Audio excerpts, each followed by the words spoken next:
Sunt momente în viață când simți că totul se destramă, când visele ți se năruiesc, când oamenii în care ai avut încredere pleacă, când simți că ai ajuns la capătul puterilor.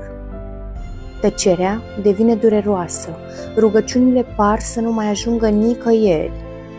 Te întrebi, unde este Dumnezeu acum când am cea mai mare nevoie de El?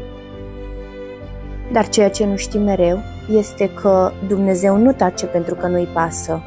Dumnezeu tace pentru că lucrează, în tăcere, în adânc, în nevăzut. El nu e departe, El e mai aproape decât oricând. Când nu mai vezi soluții, El deschide drumuri pe care tu nici nu le bănuiești. Când ești prea obosit să mai lupți, El îți poartă bătăliile. Când lacrimile tale curg, El le strânge pe toate. Dumnezeu nu lucrează în graba noastră, ci în timpul Său perfect.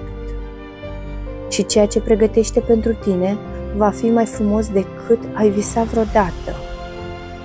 Dar ca să ajungi acolo, trebuie să ai răbdare, să crezi, să te încrezi în tăcerea Lui.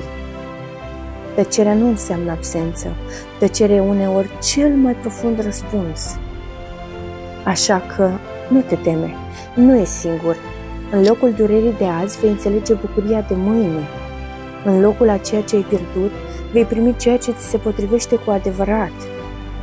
Dumnezeu lucrează tăcut, dar întotdeauna la timp. Rămâi cu inima deschisă, rămâi cu credință.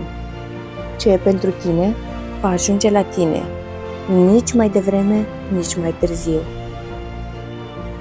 Dacă aceste cuvinte ți-au atins sufletul, ajută-le să ajungă și la altcineva. Distribuie mai departe acest mesaj și abonează-te la canal pentru mai multe cuvinte de suflet. Împreună putem aduce lumină în inima celor ce au nevoie de ea.